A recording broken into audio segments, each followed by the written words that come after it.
y pasando al cerebro. Los trofozoitos se encuentran en el fluido y tejido cerebroespinal, mientras que sus formas flageladas se encuentran en el fluido cerebroespinal. Esta es una imagen de su ciclo. Están en el agua y entran por medio de la nariz y pasan al cerebro. Su epidemiología causa infección en las personas cuando están contaminadas por esta y entran a través de la nariz. Esto generalmente ocurre cuando las personas van a nadar o bucear en lugares de agua templada como lagos y ríos. Y esta se sube por la nariz y pasa al cerebro donde destruye el tejido cerebral. Esta infección se encuentra en todo el mundo y en Estados Unidos la mayoría de las infecciones han sido causadas en agua dulce de los estados de la Franja del Sur. Esta es una representación de cómo entra y cómo llega al cerebro.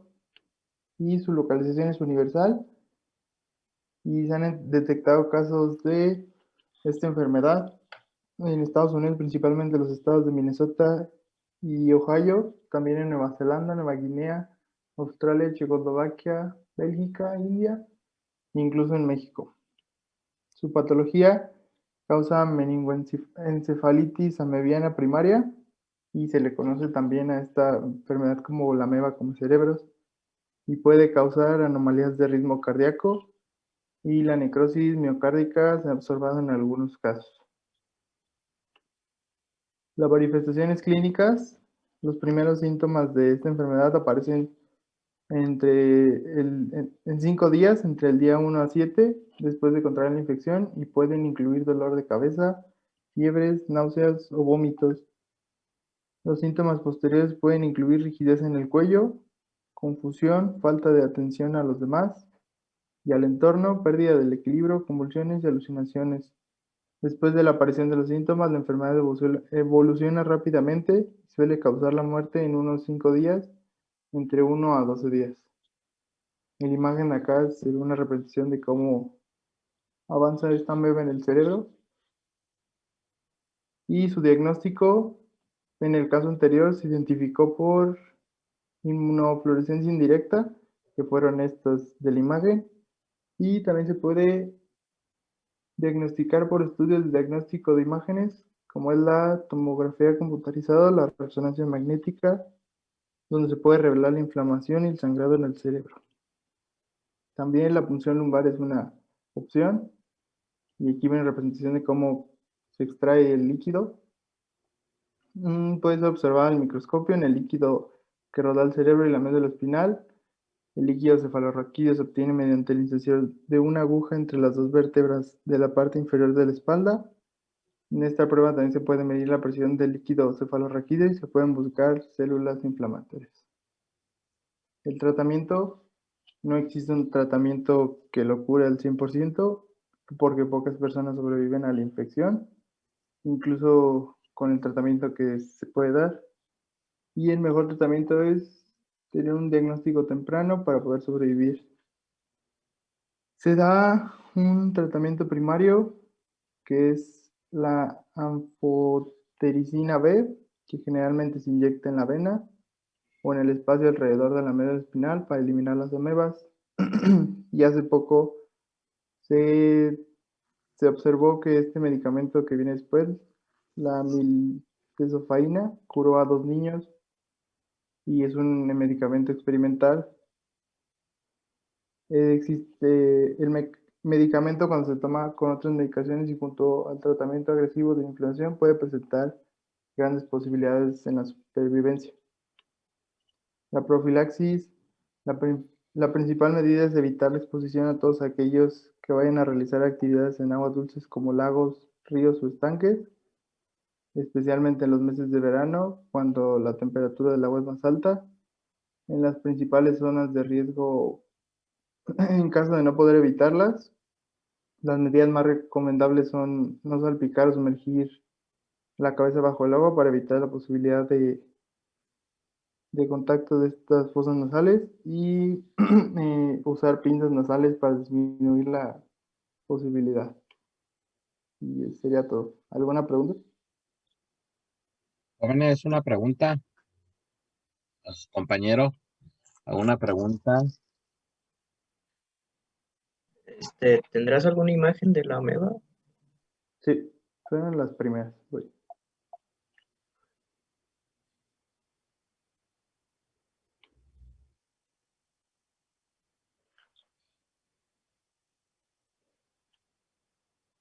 Pues aquí se ven las dos, bueno, las tres formas.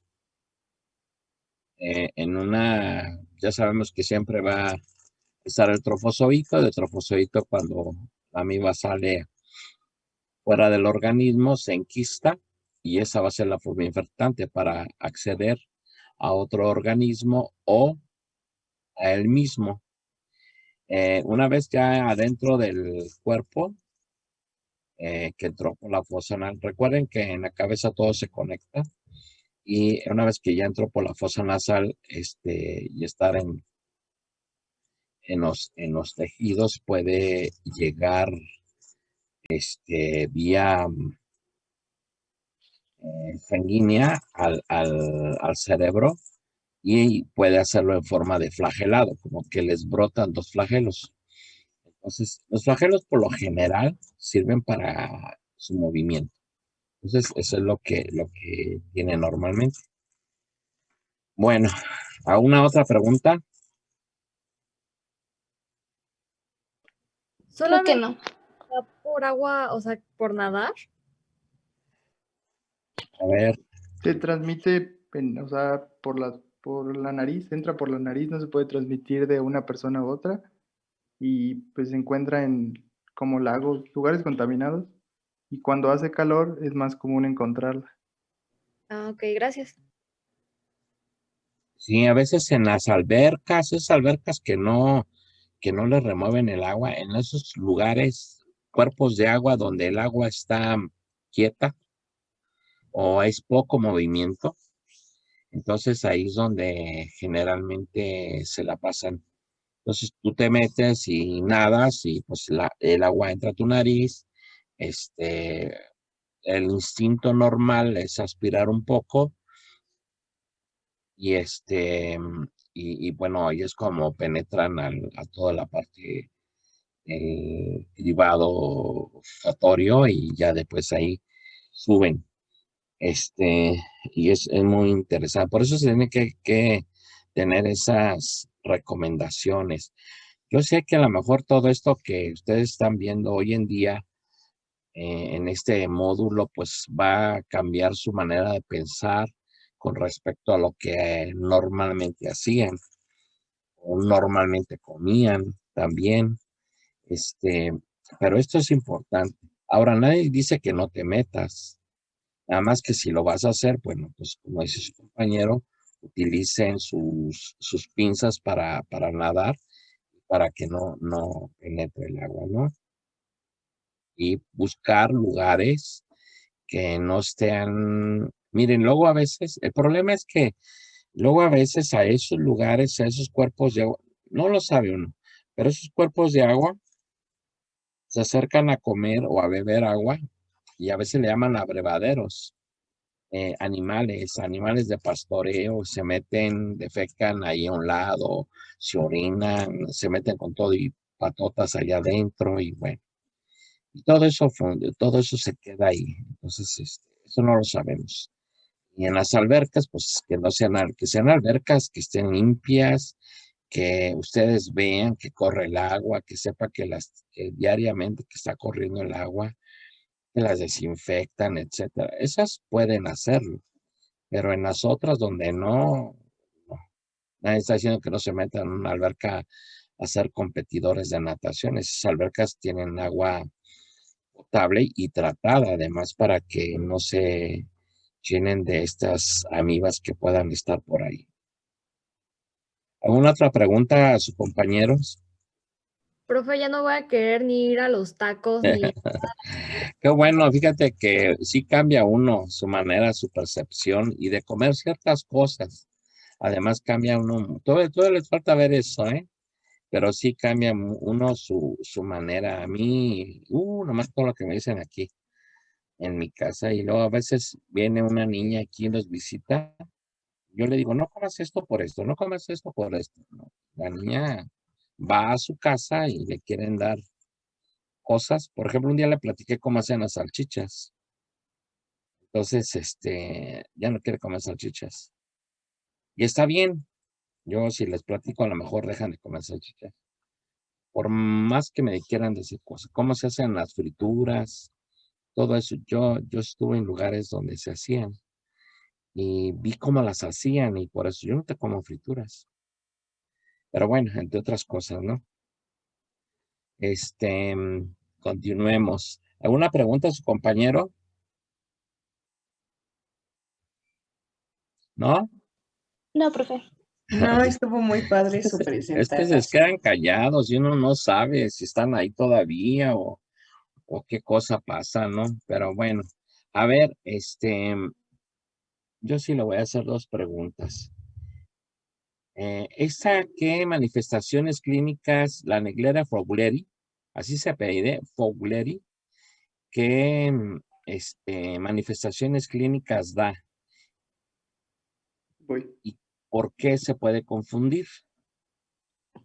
Pues las manifestaciones pueden ser esas, que es la fiebre, el dolor de cabeza, náuseas, vómitos, y después es rigidez en el cuello, la confusión, Ujú. la falta de atención al entorno y la pérdida de equilibrio. Y se puede confundir, no sé, puede ser con otra enfermedad que es también parásito, que es del cerebro, pero se me olvidó su nombre. Bueno, cuando llega un paciente, estos pacientes llegan a urgencias, porque llegan así con los síntomas que está diciendo su compañero. Dolor de cabeza, fiebre que no se le quita, náuseas, ya la rigidez del cuello, ya está confuso, le hablas y no sabe ni dónde está, el equilibrio, a veces puede haber ataxia, puede convulsionar y quizás alucinaciones. Alucinaciones y convulsiones. ¿Con qué se puede confundir? Mm, Es para toda la pregunta, no nada más para su compañero. Pues también con algunas infecciones bacterianas o también si tienen descontrolada la glucosa, si está muy alta, incluso tienen síntomas así, ¿no? Puede ser, si está muy alta, sí. A lo mejor la rigidez del cuello no, a lo mejor la fiebre tampoco, pero mira, acuérdate, siempre ténganlo presente. Fiebre, dolor e inflamación, ¿a qué es igual? ¿A infección? Infección, punto. ¿De qué tipo? No sabemos. Todavía no sabemos hasta que lo averigüemos qué fue lo que lo ocasionó. Entonces, esto puede ser una infección. Generalmente, también a veces lo confunden con una sobredosis. También lo pueden confundir con una meningitis. Y puede ser bacteriana, también es cierto, pero no lo sabemos. Generalmente llegan así. Y llegan a urgencias, y ustedes están en urgencias, y les va a llegar un paciente así. Tienen que hacer muchas preguntas. La edad del paciente, qué estaba haciendo en la semana pasada, a dónde fue, qué comió, si se droga, si no se droga, que si las convulsiones le dan seguido, que si es la primera vez que le da una convulsión, si alucina, todo ese tipo de preguntas que ustedes le deben de hacer al paciente o a los familiares del paciente, si el paciente no puede decir nada. Al familiar del paciente y ya por ahí se van guiando. Pero aquí, jóvenes, lo importante es que piensen ustedes también, aparte de esas dos opciones o de una infección bacteriana, piensen que está ocasionando una meningitis o que puede ser, como dice su compañero, un choque hiperglicémico o incluso un golpe que se haya dado anteriormente, alguna adicción a unas drogas, a drogas, alcohol o lo que sea. A veces no saben qué drogas son. O a veces, no, yo no sabía que se drogaba, por ejemplo. Pero se parece mucho a una meningitis por la rigidez del cuello. Entonces, el médico lo dice, es una meningitis. Hasta ahí llega. No se atreve a decir bacteriana o es viral. No se atreve, porque no lo ha demostrado. Pero ustedes también éntrenle y díganle, oiga, doctor, ¿no será una meningitis por una amiba de vida libre? Y eso como que le amplía el panorama. Y ya el médico pues ya va a tomar sus precauciones. A lo mejor va de inmediato, va a tratar la meningitis. A ver, ¿qué harían para demostrar o establecer el diagnóstico en ese paciente? Todavía no sabemos que tiene Naegleria, pero el paciente llegó así como con los síntomas que están aquí en la diapositiva, llegó a urgencias. ¿Qué harían ustedes que son los médicos? Ya lo dijo su compañero, ¿eh? Interrogatorio. ¿Mande? Yo digo que primero es el interrogatorio para ir Ajá. descartando lo demás, porque también hay Ajá. algunos opioides o medicamentos que le pueden ocasionar todo eso. Ya Así es. descartando todo eso, le puede revisar las pupilas. Las pupilas están dilatadas si, por ejemplo, fue algún medicamento o alguna intoxicación. Después de eso ya descartas y te vas directo a que no haya, por ejemplo, estado expuesto a un golpe de calor o a un cambio muy brusco. Entonces ya descartaste todo lo demás y ya viene siendo, por ejemplo, infección, y ya después de ahí vas descartando primero si es bacteriana, ¿no? ¿Y cómo sabes eso? Ya ahí se podrían hacer pruebas de líquido Ajá, cefalorraquídeo. sí. Porque tú ya estás pensando en una meningitis que tiene inflamada porque eres dolor de cabeza. Estás pensando en la meningitis, están inflamadas, además. Entonces, te vas a hacer un estudio de líquido cefalorraquídeo. Al estudio de líquido cefalorraquídeo por default, ya le hace un citológico en busca de células, sobre todo, bueno, aquí incluyen las bacterias y incluyen leucocitos polimorfonucleares. Un químico, un estudio químico y bioquímico buscando proteínas, sobre todo, glucosa, dices tú. Puedes buscar otras cosas. Y un bacteriológico o microbiológico, en donde se hace una tinción de Gram y se empieza a hacer un cultivo, como dices tú, para ver si hay bacterias. Si fueran virus, no se verían en el cultivo. Y ahí estás perdiendo tiempo. Si fueran amibas, no se verían en el cultivo. Y, o sea, lo que voy con esto es que lo que te acabo de decir, que es lo que le hacen al líquido cefalorraquídeo, son esos tres estudios: microbiológico, celular y bioquímico. Nada más los tres. Pueden hacer en búsqueda de factores de complemento, etcétera, ¿no? Pero por lo pronto esos tres. Tú debes de decirle, que eso es a lo que voy. Por eso vemos estas amibas de vida libre. Tú debes de decirle al médico, si tú eres el médico, sugerir que busquen amibas de vida libre. Así, inclúyelo, pues. En el papelito que hiciste en el laboratorio, búsquedas de amibas de vida libre, punto. Y te las deben de reportar, negativo o positivo. Y si es positivo, ¿cómo se llama? Así te lo deben de reportar. Pero aquí hay un gran problema. No todos los laboratorios tienen experiencia en ver amibas de vida libre. Y te lo digo porque lo sé. Aunque yo tuve un laboratorio, manejé un laboratorio muchos años, no sé. Sin embargo, en una cosa de lo que yo me puedo jactar de decir, el laboratorio del hospital, hay una chica que es, híjole, buenísima para todo lo que son parásitos y cuestiones de vías urinarias. En lo que es eso. Y en microbiología es otra historia. También son muy buenas las de ahí. Entonces, si puedes ahí al hospital decir, oye, quiero que me chequen. Miren, no me lo van a creer, pero llegaba un momento en que el laboratorio del hospital, y no se están echando cebollazos al hospital, ni nada, yo no estoy ahí, pero la gente sigue. Entonces, a veces de otros hospitales, el que quieran, privados, públicos, nos llevaban las muestras a que nosotros las viéramos. Y ya las reportábamos. Acá muy de jefe a jefe, de químico a químico, sin meternos con el médico. Ya le decíamos, es eso. Entonces, ustedes deben de buscar de los mejores laboratorios. Si van a trabajar en un laboratorio privado, en una torre médica, en un edificio de esos grandotes, donde hay consultorios donde van a estar ustedes y ese consultorio tiene quirófanos, hospitalización, todo. Laboratorio, banco de sangre, todo tiene. Vayan al laboratorio y pregunten, oye, ¿tú puedes ver, identificar las amibas de vida libre? Con toda confianza vayan. No les deben de poner peros. ¿Por qué nos preguntan? No, pues si yo quiero saber, pues a ver si te los mando aquí. Si no, ¿para qué pierda mi tiempo?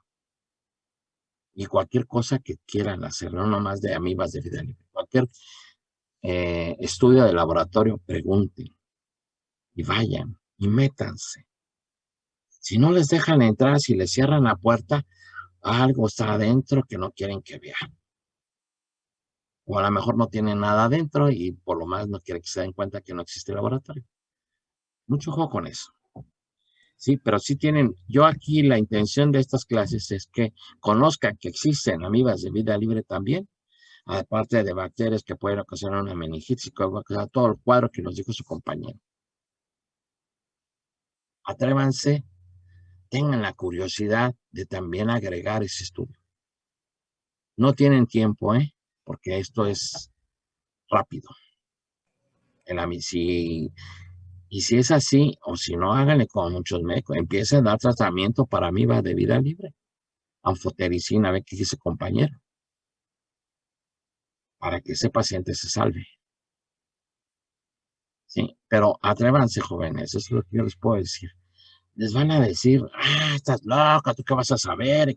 Bueno, es una probabilidad, nadie está diciendo que así sea, pero no descarten, no la descarten.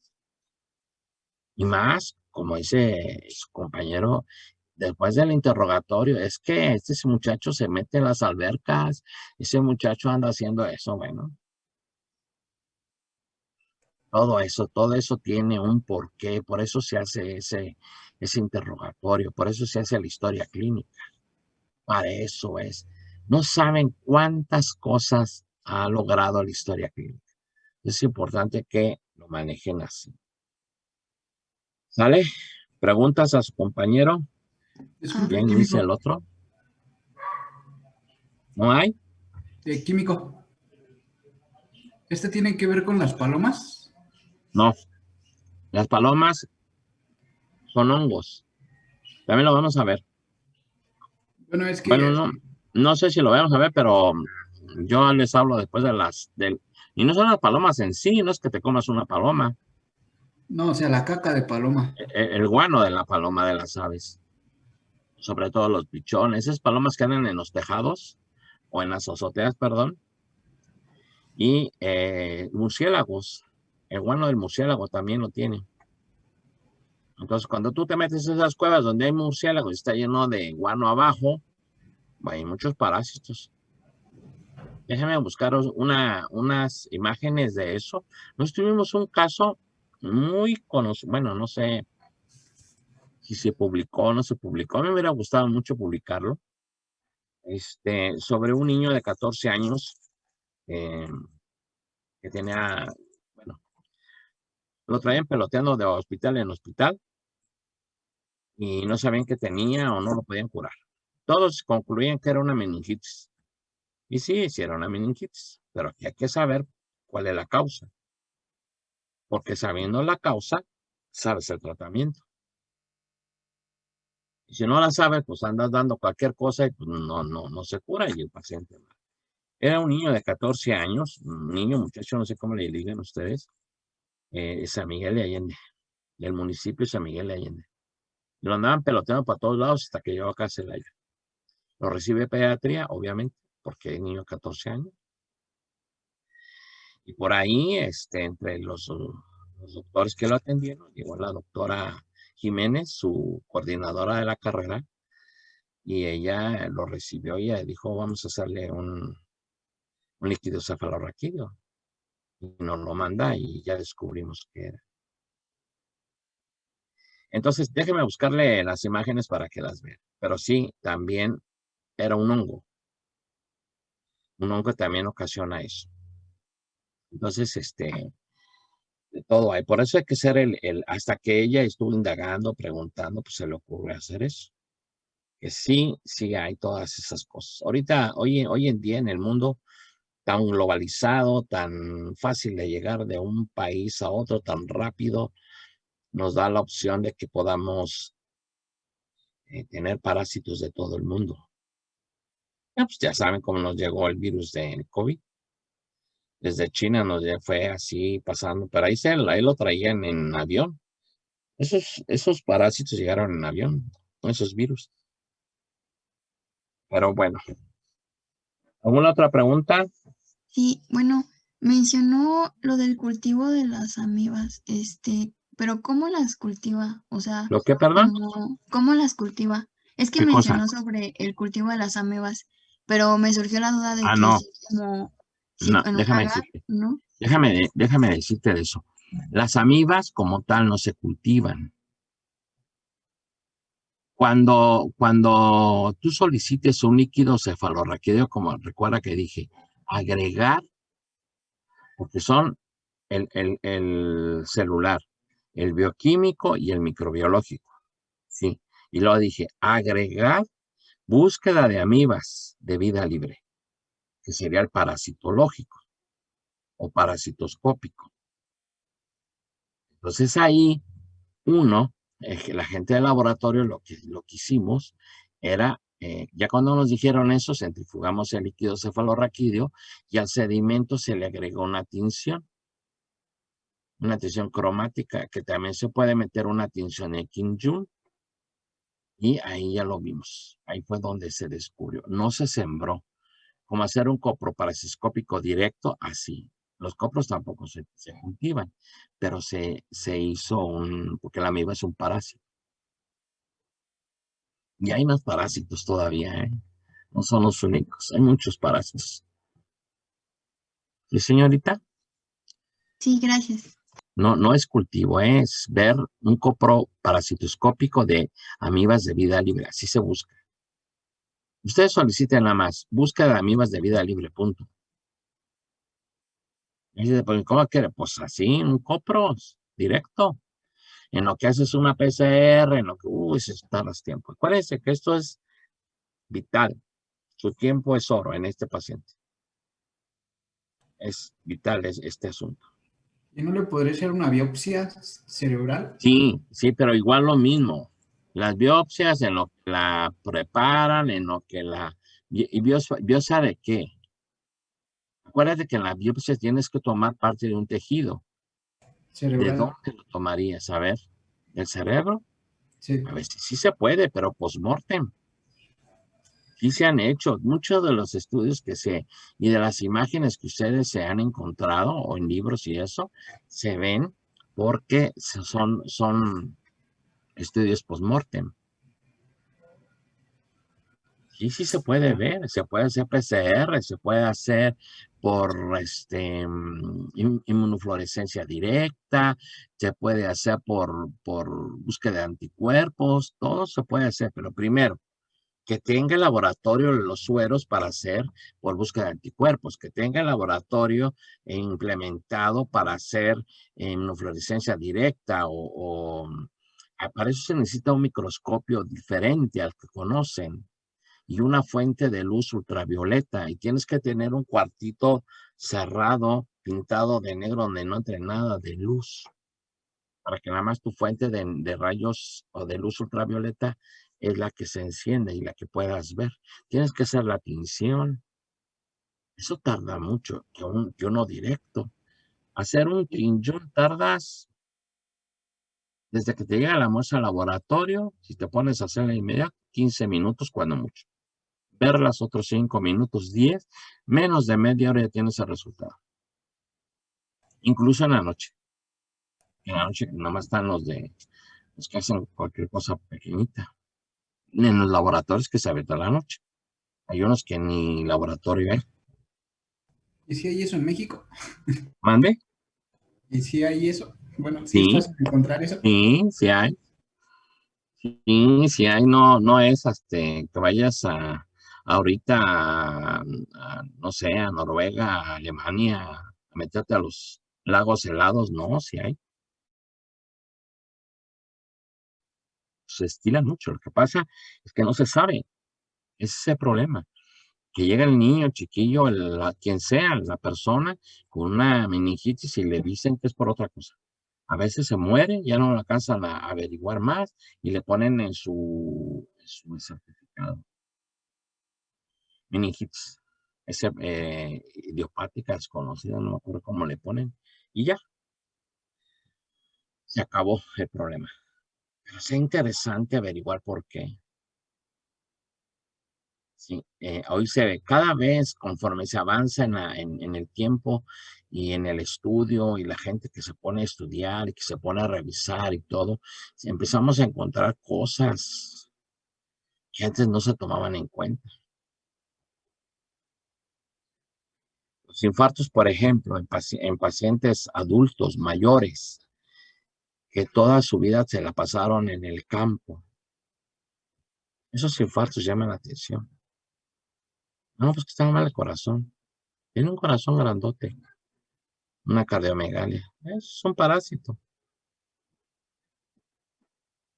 Pero, no, miren, a veces ni las autoridades sanitarias lo quieren aceptar. Entonces, hay muchas cosas, pues, que ver. Ojalá en ustedes haya varios investigadores que se dediquen a una cosa y investigar. Los hay. Y de esa gente es de donde se aprende uno. Nunca se queden de médicos generales, jóvenes. No. Ya hay muchos médicos generales. Ya no tienen esos médicos generales. Lo digo con todo respeto, ¿eh? No me vean ni me oigan, mejor dicho. No me ven de otra forma, pero esos médicos generales ya no tienen trabajo. Está lleno todas las plazas de médicos generales. Ya no hay. Trabajas poniendo tu consultorio, trabajas en una farmacia